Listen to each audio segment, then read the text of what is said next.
পররাষ্ট্রমন্ত্রী, মানে পররাষ্ট্রমন্ত্রী বলবো না, আমার দেশের নতুন সরকার আসার পর প্রথম একজন মন্ত্রী অফিসিয়াল একটা সফরে ইন্ডিয়া গিয়েছেন, আমাদের প্রতিবেশী দেশ এবং আমাদের জন্য গুরুত্বপূর্ণ একটা দেশ। এবং সেখানে অনেকগুলি বিষয় নিয়ে আলাপ হয়েছে। আমরা খুব অধীর আগ্রহে অপেক্ষায় ছিলাম যে আমাদের তো গঙ্গা চুক্তি এই বছরে শেষ হয়ে যাবে, সেটা উনি কি করবেন, সেটাও হয়তো হবে কিনা আমি জানি না। ব্যবসায়িক বিষয় নিয়ে আলোচনা হচ্ছে, তেল নিয়ে আলোচনা হচ্ছে, ভিসা নিয়ে আলোচনা হচ্ছে, এবং বন্দি প্রত্যার্পণ নিয়েও বোধহয় কথা হচ্ছে। এগুলি না পত্রপত্রিকায় যতটুকু দেখেছি।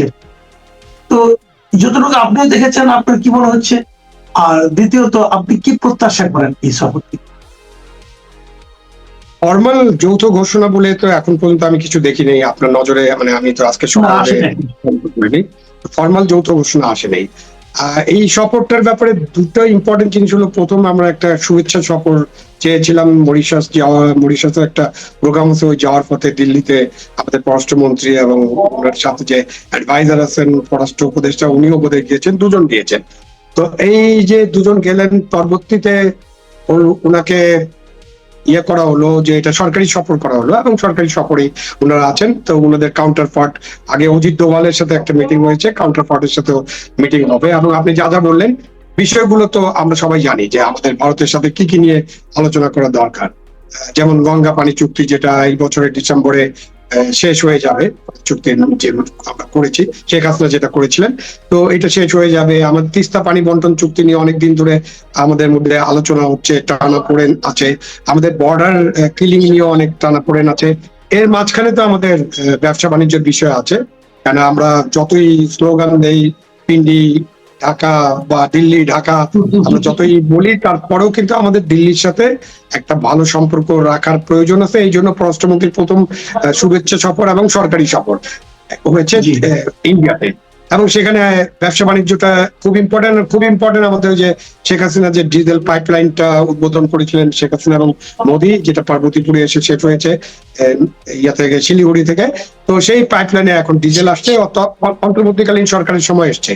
তখন কিন্তু এরকম আলোচনা হচ্ছিল যে এই পাইপলাইন দিয়ে আমরা নাকি আমাদের যত গ্যাস টেস আছে ওগুলো ভারতে পাঠিয়ে দিব। যাই হোক, অনেক আলোচনা হয়, অনেক সমালোচনা হয়, অনেক মিথ্যা তথ্য ছড়ানো হয়, কিন্তু আমরা এখন দেখছি যে ওই পাইপলাইনে ডিজেল আসছে। এবং পাইপলাইনের যে সক্ষমতা পুরো ব্যবহার করলে আমাদের ডিজেলের বিষয়টা আছে, ভারত থেকে আমাদের অবশ্যই তেল ডিজেল এগুলোর দরকার আছে, ওই পাইপলাইনে শুধু ডিজেল আসবে। এবং ভারত থেকে আমাদের অন্যান্য পণ্য, পেঁয়াজ দরকার হলে পেঁয়াজ, আলু দরকার হলে আলু, আপনার চাল দরকার হলে চাল, সুতরাং একটা ব্যবসা বাণিজ্য। এবং ভারতের সাথে আমাদের একটা চুক্তি ছিল যেখানে আমরা আমাদের কিছু গার্মেন্টস এর জিনিসপত্র এয়ার ফ্রেইটে পাঠাতে পারতাম, সেটা আবার দিল্লি বা মুম্বাই থেকে বিদেশে চলে যেত। সেই ইয়েটা তারা অন্তর্বর্তীকালীন সরকারের সময় বাতিল করেছেন। আমাদের এটা আলোচনা করার দরকার নেই যে অন্তর্বর্তীকালীন সরকারের সময় ভারতের সাথে যে সম্পর্ক, সেই সম্পর্কটা কিন্তু একেবারেই তলানিতে পৌঁছে গেছিল, কারণ অন্তর্বর্তীকালীন সরকারের নানান কথাবার্তা, আচার আচরণ, এবং ভারতের যে নির্বাচিত সরকার ছাড়া ওনার কারোর সাথে ডিল করবে না, এই অ্যাটিটিউডটা নেওয়ার ফলে তখন একেবারে সম্পর্কটা তলানিতে পৌঁছে গেছিল। এবং আমাদের তারপরেও কিন্তু তেল এসেছে, আপনার পেঁয়াজ এসেছে, চাল এসেছে যখন প্রয়োজন হয়েছে, কিন্তু ওই ডিপ্লোম্যাটিক সম্পর্কটা ভালো ছিল না, এটা আমরা বলতে পারি। এখন একটা নির্বাচিত সরকারের সময় ভালো ডিপ্লোম্যাটিক সম্পর্ক গড়ে উঠবে, এটা আমরা প্রত্যাশা করতেই পারি। তো সব আলোচনার মধ্য দিয়ে আমরা কোথায় যেতে পারবো এটা আমি ঠিক জানি না, কেন গঙ্গা পানি চুক্তি একটা অনেক বড় ইস্যু। আমার মনে হয় ওটাতে শীর্ষ পর্যায়ের বৈঠক লাগবে, মানে পররাষ্ট্রমন্ত্রী পর্যায়ে এটা সমাধান হবে না। এটা ডিসেম্বরে শেষ হলেও এই পানি চুক্তি কিন্তু চালু থাকবে, কারণ আমাদের সাবেক প্রধানমন্ত্রী শেখ হাসিনা যখন এই চুক্তিটা করেন, তখন সেখানে একটা ক্লজ আছে যে যদি আমাদের মধ্যে মতভেদ হয় বা চুক্তি রিনিউ না হয়, তাহলে যা এখানে আছে সেটা চলতে থাকবে। সুতরাং ওটা আমাদের চালু থাকবে বলে আমি আশা করি। নিশ্চয়ই ভারতের পক্ষ থেকে ওই অনুচ্ছেদটা একেবারে না, এটা অন্য একটা ব্যাখ্যা হয় না। সেই ব্যাখ্যাটা হলো গিয়া যে কোনো মতভেদ তো হয়নি, মেয়াদ শেষ হয়ে গেলে চুক্তি শেষ হয়ে যাবে, এটা তো হতে পারে। ভারত যদি বলে যে কোনো মতভেদ হয়নি, কাজে চুক্তির মেয়াদ শেষ, চুক্তি শেষ, না সেটা বলবে না, সেটা বলা, এটা ব্যাখ্যা করতে পারে বা ভারত এটা বলবে না, কারণ ওই চুক্তিতে যেভাবে লেখা আছে সেটা হলো যে আমরা যদি চুক্তিতে আবার নতুন করে চুক্তি না করি, মতভেদ হয়, তাহলে একটা মতভেদ আমরা একটা প্রকাশ করতেই পারি। যে আমাদের চুক্তিটা চালু করা হোক। তো গঙ্গা পানি চুক্তির বিষয়ে যে স্পেশাল ক্লজটা আছে সেটা তো থাকলে পানি চুক্তি নবায়ন আমাদের জন্য একটা বড় ইস্যু, চ্যালেঞ্জ, এবং এটা চলতে থাকবে। এটা আমাদের প্রত্যাশা, মানে আমার মনে হয় যে এটা সম্ভব। কিন্তু তিস্তা পানি চুক্তি কিন্তু এটা নিয়ে কথাবার্তা হবে, কারণ এটা টানাপোড়েনটা থেকে যাবে। ওইখানে ভারতের যে সংবিধান আছে সেই অনুযায়ী আপনার পশ্চিমবঙ্গের একটা রোল আছে সেখানে। মমতা ব্যানার্জি যদি নির্বাচিত হন, তিনি অথবা যারা নির্বাচিত হবেন তারা কিভাবে এটা দেখবেন তার উপর অনেকটা নির্ভর করবে। ব্যবসা বাণিজ্য হয়তো ভালো হবে, এটা প্রত্যাশা করা যায়। এবং আরো অনেক আলাপ আলোচনার বিষয় আছে, সেগুলো আলাপ আলোচনা করতে হবে। করার মধ্য দিয়ে প্রত্যর্পণ চুক্তি নিয়ে আলাপ আলোচনা হতে পারে, বাট এই আলাপ আলোচনা কতদূর গড়াবে এটা দেখতে হবে, এটার জন্য অপেক্ষা করতে হবে। এগুলো এই ভিজিটে সবকিছু হয়ে যাবে এরকম আমি মনে করছি না, মনে করার কোনো কারণ নেই। আচ্ছা, আরেকটা জিনিস আমি দেখলাম যে কালকে আমাদের যোগাযোগ মন্ত্রী, রেলমন্ত্রী, উনি বললেন যে ভারত থেকে নাকি রেলের প্রায় 200টার মতো বগি ওনারা আনতেছেন। তো এটা তো একটা বড় মানে ডেভেলপমেন্ট। আবার এর মধ্যে দেখলাম যে আপনার পাইপ লাইনে তেলও চলে আসছে, এবং পররাষ্ট্রমন্ত্রী হয়তো এই বিষয়ে নিয়ে আলোচনা করবেন যে আরো কিভাবে তেল আনা যায়। তো এই যে জিনিসগুলো আসছে ভারত থেকে এত কিছু, তো আমরা কিন্তু দেখেছি যে গত 18 মাসে এক ধরনের প্রচারণা ছিল যে ভারত খুবই খারাপ, ভারতের জিনিসপত্র খারাপ, ভারতের জিনিসপত্র আনলে আমাদের ইমান নষ্ট হয়ে যেতে পারে। কিন্তু এখন এইগুলি যে আনতেছে, এই যে তেলগুলো, এগুলো হালাল হবে তো, অথবা এই বগিতে আমরা কি উঠতে পারবো, তারপরে আমাদের উঁচু থাকবে, এই ধরনের কোনো সমস্যা হবে কিনা, এটা নিয়ে আপনার কোনো ধারণা আছে? না, এটা তো আলোচনার কোনো দাবি রাখে না, কেন এইসব এমন বিষয়, মানে যে পাতুল বিষয় বলে না বাংলাতে একটা কথা, যে এগুলো এমন বিষয়, এমন এমন কথাবার্তা যেগুলোর কোনো বেসিস নাই, এবং যারা এটা বলেন তারা নিজেরাও এটা বিশ্বাস করেন না। কেন এরকম আমরা পত্র পত্রিকায় দেখেছি যে চিকিৎসার জন্য নিজের বাবা মাকে ভারতে পাঠানো হয়, ওনারা নিজেরাও ভারতে যান, ওখানে তাদের তারা যেতে চান। এইসব আলাপ আলোচনা হচ্ছে যে বাংলাদেশের জনগণের মধ্যে সেই পাকিস্তান আমল থেকে, মানে যখন 47-এর দেশ ভাগ হলো তখন থেকে যে ভারত বিরোধী প্রচারণা, ভারতের বিরুদ্ধে যে সমস্ত অভিযোগ, সে সমস্ত অভিযোগ তো চলে আসছে, এবং এইটা দিয়ে অ্যান্টি ইন্ডিয়া একটা আমাদের পলিটিক্যাল কার্ডের মতো। সো যারা অ্যান্টি ইন্ডিয়ান সেন্টিমেন্টকে পলিটিক্যাল কার্ড হিসেবে ব্যবহার করতে চান তারা সবসময় এগুলো বলেন। এমনকি আমাদের বড় দল যারা এখন ক্ষমতা আছেন তারাও এক সময় এটা করেছেন, খুব অল্প হলেও করেছেন, কিন্তু অন্যরা অনেক বেশি করেছেন। কিন্তু এখন দেখেন যে আমাদেরকে এই সুসম্পর্কটা রাখতে হবে। রাখার কারণ হলো যে আমাদের টিকে থাকার জন্য বা আমাদের স্বার্থের জন্য আমাদের প্রয়োজন। এখন তেল প্রয়োজন, ঠিক আছে, ভারত থেকে আপনি যখন আপনার তেলের অন্য সাপ্লাই আসবে, আমি সবসময় এটা বলি যে আপনার বিকল্প থাকলে, এবং সেটা যদি বিকল্প থাকে এবং বাজার মূল্য যদি কম হয় এবং পণ্যের মান যদি ভালো হয়, তাহলে আমি ভারতের কাছে আনবো কেন?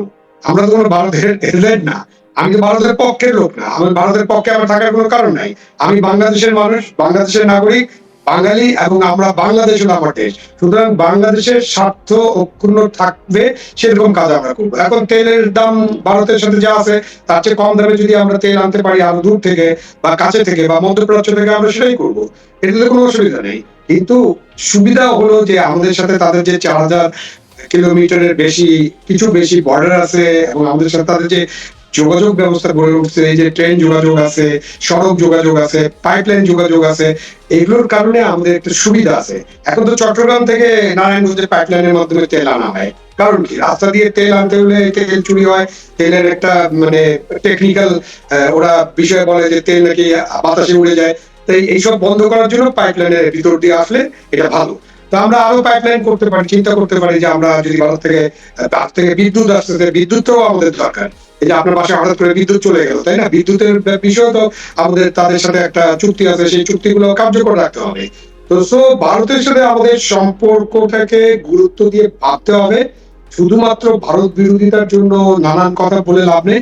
আমাদের একটা ইউরোপ মডেলে চিন্তা করেন, ইউরোপে একটা মডেল আছে, তাদের মধ্যে 100টার বেশি যুদ্ধ, 2টা বিশ্বযুদ্ধ, এরপরে তারা কিন্তু পরস্পরের মধ্যে তাদের যোগাযোগ, তাদের ব্যবসা বাণিজ্য, তাদের যে এখনকার তো ভিসা হলে একটা ভিসা নিয়ে আপনি সারা ইউরোপে যেতে পারেন। এখন যে যুদ্ধ চলছে ইউক্রেন রাশিয়া, এর মধ্যেও তো রাশিয়ার সাথে ইউরোপের দেশগুলোর সম্পর্ক আছে, রাশিয়ার জিনিসপত্র আসতেছে, তেল গ্যাসের পাইপলাইনে অসুবিধা হলেও অন্যভাবে আসছে।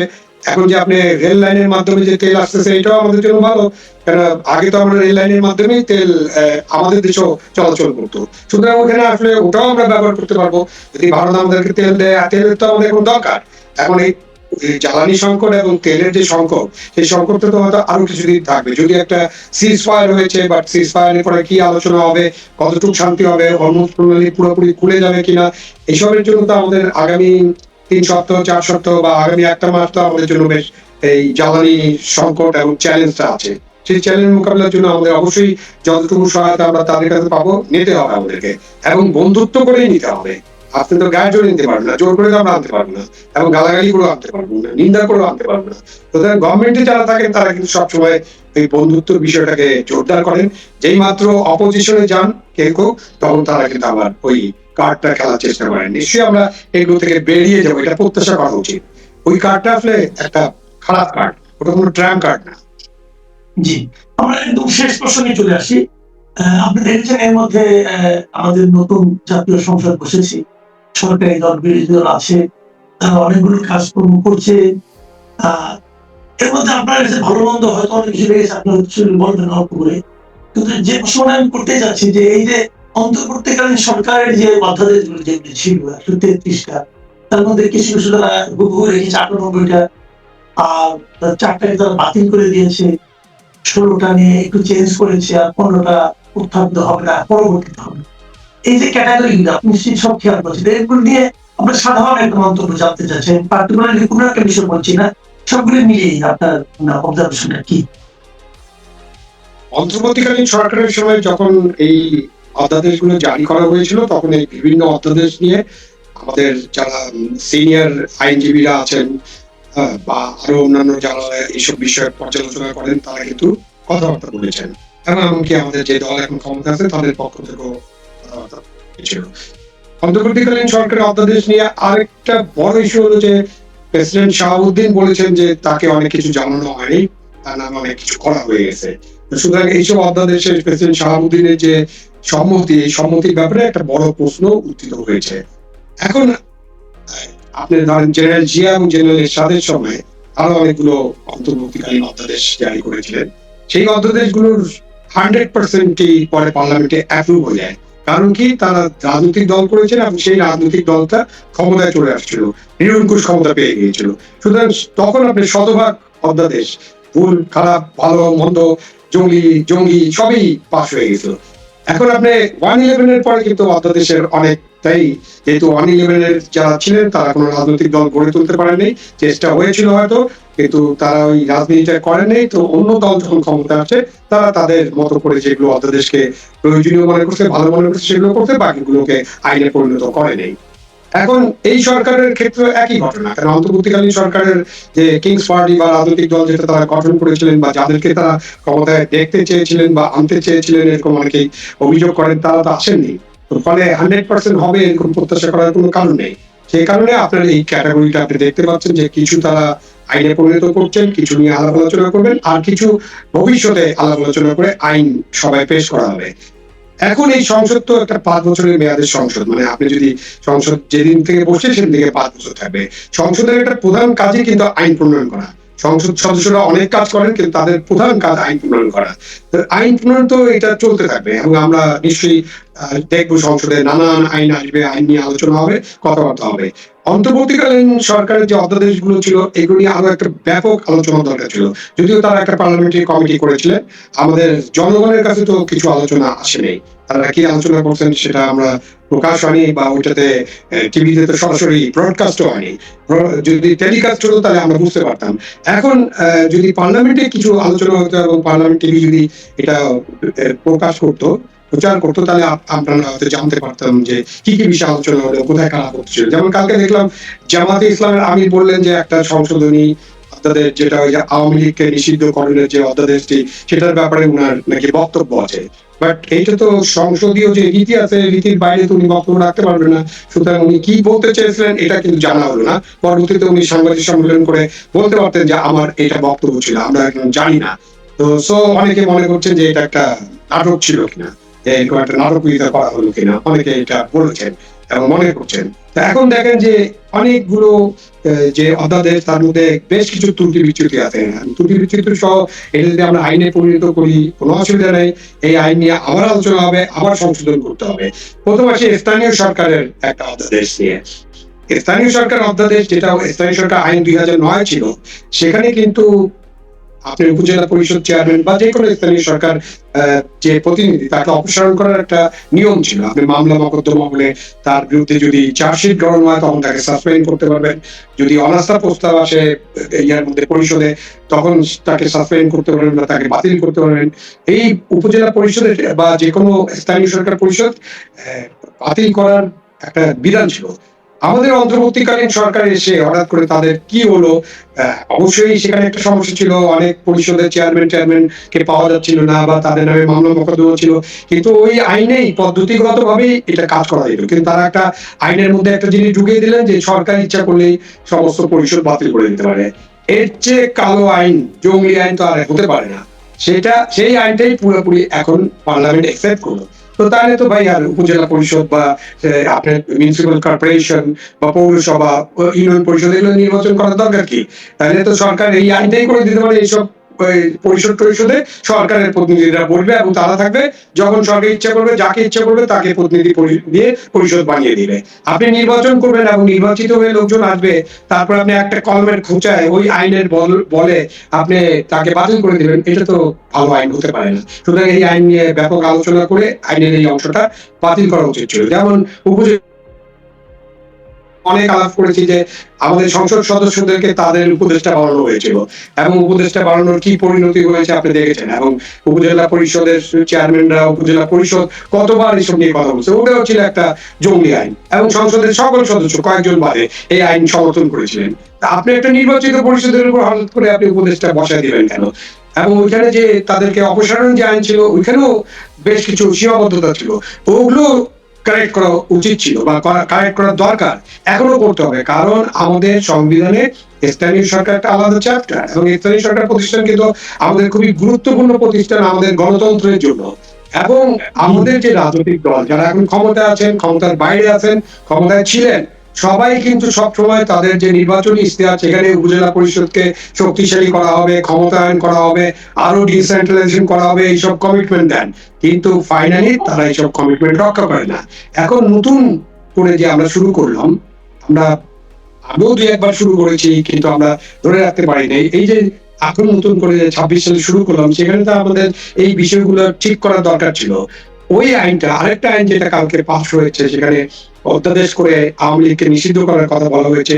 এটা নিয়ে তো আমাদের অনেক আলাপ আলোচনা হয়েছে। সেই সময় অন্তর্বর্তীকালীন সরকারের সময় কোন রাজনৈতিক দল নিষিদ্ধ করা নিয়ে অনেক লোক মতামত ব্যক্ত করছেন, এবং সিনিয়র আইনজীবীরা মতামত ব্যক্ত করছেন, এমনকি বিএনপি নেতারা মতামত ব্যক্ত করেছেন যে এটার সমাধান রাজনৈতিক সমাধান হতে হবে। আইন করে নিষিদ্ধ করা বা আদেশ দিয়ে নিষিদ্ধ করা, এটা কোনো সমাধান হতে পারে না।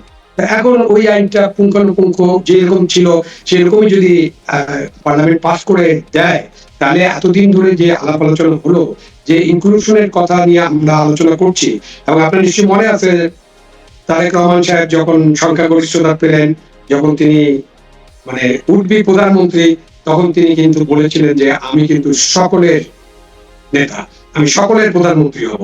আমাকে যারা ভোট দিয়েছেন আমি তাদেরও, আমাকে যারা ভোট দেননি আমি তাদেরও, এবং যারা ভোট দিতে আসেননি তাদেরও প্রধানমন্ত্রী হব। তো সুতরাং উনার এই বক্তব্যের পরে তো জনগণ বা অন্য সবাই আমরা তো একটা প্রত্যাশা করি, যে আমাদের যে রাজনৈতিক কালচার, যে প্রতিহিংসার কালচার, বিদ্বেষের কালচার, এই সংস্কৃতি থেকে আমরা বেরিয়ে আসতে পারবো। সুতরাং আমি এখনো প্রত্যাশা করি যে আমরা নিশ্চয়ই আলাপ আলোচনা করে এই সব জিনিস থেকে বেরিয়ে আসতে পারবো, এবং আইনগুলো আরো ভালোভাবে পর্যালোচনা করার সুযোগ আছে। পার্লামেন্ট সেশন বসবে, আরো পর্যালোচনা হোক, আমরা আলাপ আলোচনা করি, তারাও অংশীজনদের সাথে আলোচনা করে আমরা নিশ্চয়ই একটা ভালো প্রত্যাশার দিকে, ভালো বাংলাদেশের দিকে এগিয়ে যেতে পারবো। জি, অনেক ধন্যবাদ, অনেক ধন্যবাদ জনাব। আমার বিষয় আমরা অনুষ্ঠান শেষ করবো। শেষ করার আগে ব্যক্তিগত ভাবে আমি প্রার্থনা করবো যেন আপনি দ্রুত আপনার ব্যক্তিগত প্রপার্টি পুলিশের কাছ থেকে